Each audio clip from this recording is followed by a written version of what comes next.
खास तौर से हमारे हिंदू भाई बहनों को समझना पड़ेगा कि आपका कितना बड़ा नुकसान होने जा रहा है। मुल्क की, आइन की, दलितों की, आदिवासी की, क्रिश्चियन की, हिंदू भाइयों की, सबकी बात कर रहा हूं, देश के हित में बात कर रहा हूं, मगर इसको चेंज कर देते। अब हम ये नहीं कह रहे कि मुसलमानों में कमजोरियां नहीं है, यकीनन जहेज की लानत है जैसा सब जगह पर है, यकीनन हमारे बहनों को, बच्चों को और उठाना है जैसा कि सब जगह पर है, मगर आपको सिर्फ इस बात की फिक्र है, आप हमारी शनाख्त को हमसे छीनना चाहते हैं, अब और कुछ नहीं है आपका। रिजर्वेशन आप नहीं देना चाहते, नहीं मजहब के नाम पे नहीं देते, मगर मजहब छीन के खुद ताकतवर बनाना चाहेंगे आप। रिजर्वेशन तो महाराष्ट्र में नहीं देंगे, नहीं मजहब के नाम पे नहीं दे सकते, मगर हम मजहब की शनाख्त छीन के तुमको ताकतवर बनाएंगे। ये कौन सी मिसाल है बताइए आप। और फिर आप ये भी देख लीजिए कि 2000 से 2019 तक फीमेल इन्फेंटिसाइड, यानी अगर किसी खातून के पेट में मालूम हो जाए कि बेटी है, तो 2000 से लेकर 2019 तक 86% बच्चियां मिसिंग हैं। यानी उत्तराखंड की जितनी आबादी है, करीब उतनी आबादी, उतने बच्चियां मिसिंग है। कौन जिम्मेदार है उसका बोलो आप? कानून तो बना दिए। अच्छा, सेक्स रेशियो आप देखो मुसलमानों का दूसरे रिलीजन के साथ, सबसे अच्छा सेक्स रेशियो मुसलमानों का है। तो ये चीजें हमको आपको समझने की जरूरत है। मध्य प्रदेश में हमारे आदिवासी, शहरी आदिवासी खड़े हुए वो।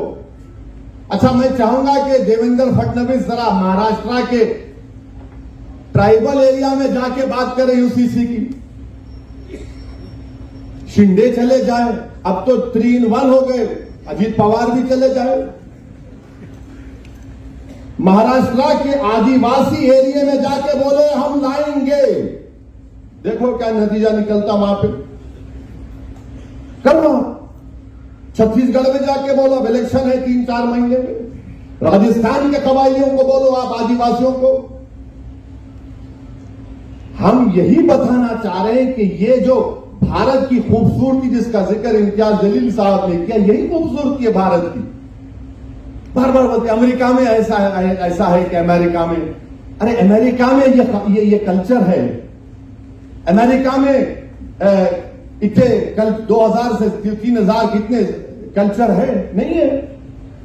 अच्छा, अमेरिका में हर स्टेट में उसका अलग कानून है, मगर फिर भी अमेरिका ताकतवर है, या उल्टा बोलते हैं।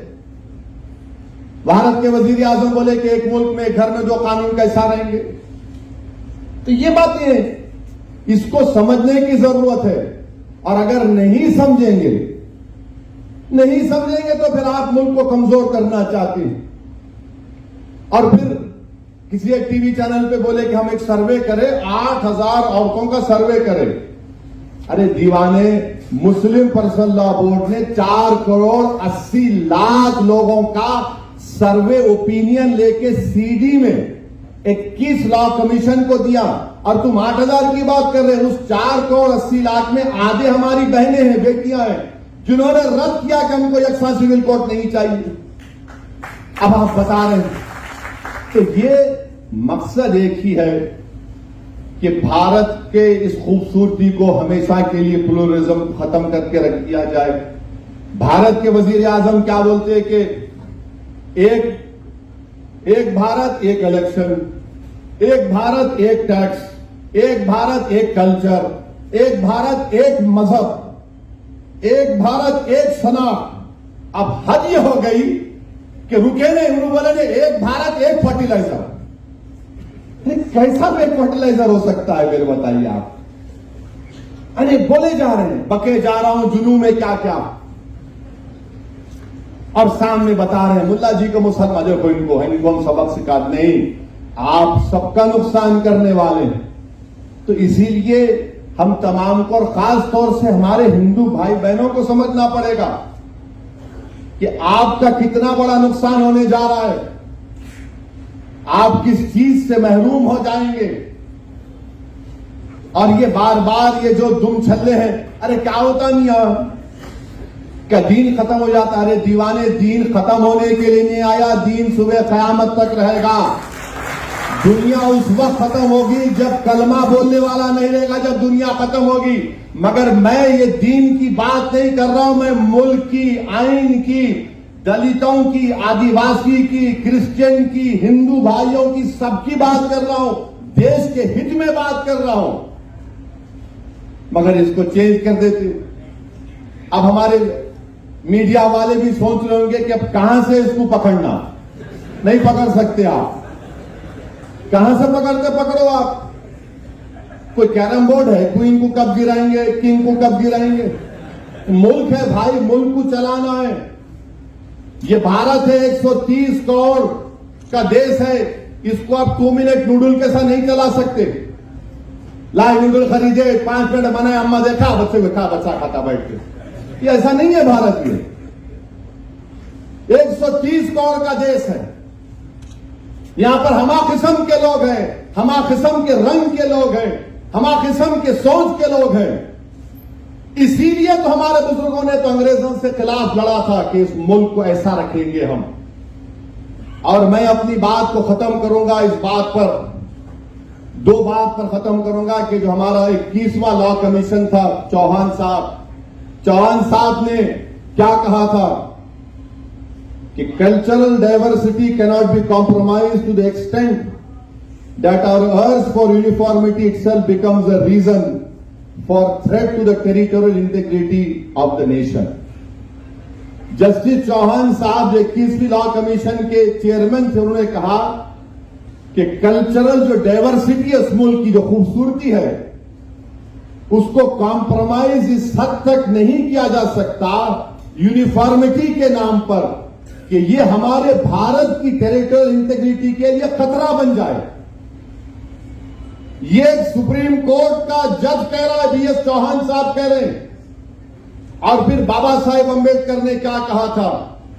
बाबा साहेब अंबेडकर ने यह कहा था, बाबा साहेब अंबेडकर ने कहा था, कब कहा था वो भी बोल रहा हूं, 2 दिसंबर 1948 को बाबा साहेब अंबेडकर ने कहा था, It is therefore quite impossible for anyone to conceive that the personal law shall be excluded from the jurisdiction of the state. Having said that, I should also like to point out that all the state is claiming in this matter is a power to legislate. और आप देखिए यहां पर बाबा साहिब ने क्या कहा, There is no obligation upon the state to do away with personal laws. यानी state के ऊपर ये कोई ऑब्लिगेशन नहीं है कि पर्सनल लॉ को हटा दे। फिर बाबा साहब आगे कहते हैं कि it is only giving a power, therefore no one need be apprehensive of the fact that if the state has the power, the state will immediately proceed to execute or enforce that power in a manner that may be found to be objectionable by the Muslims or by Christians or by other community in India. फिर बाबा साहब कहते हैं, we must all remember, सबको इस बात को याद रखना है, बशमूल मुसलमानों को। माने बाबा साहब कह रहे हैं, अंदर पार्लियामेंट में जब आइन बनाया जा रहा था, including members of Muslim community have spoken on this subject, that no one can, though one can appreciate their feelings very well, that sovereignty is always limited, no matter even if you assert that it is unlimited, because sovereignty in the exercise of that power must reconcile itself to the sentiments of different communities. No government can exercise its power in such a manner as to provoke the Muslim to rise in rebellion. ये बाबा साहिब ने कहा कि कोई भी हुकूमत अपने अख्तियारात को इस तरह से अगर इस्तेमाल करेगी कि मुसलमानों को प्रोवोक करे कि वो रोडों पर निकल कर आए, रेबेलियन करे। ये बाबा साहेब अंबेडकर ने कहा। और क्या कहा बाद में बाबा साहेब ने, I think it would be a mad government if it did so. Baba Saheb ने कहा अगर ऐसा कोई करेगा तो पागल हुकूमत है। ये बाबा साहेब अंबेडकर ने कहा था।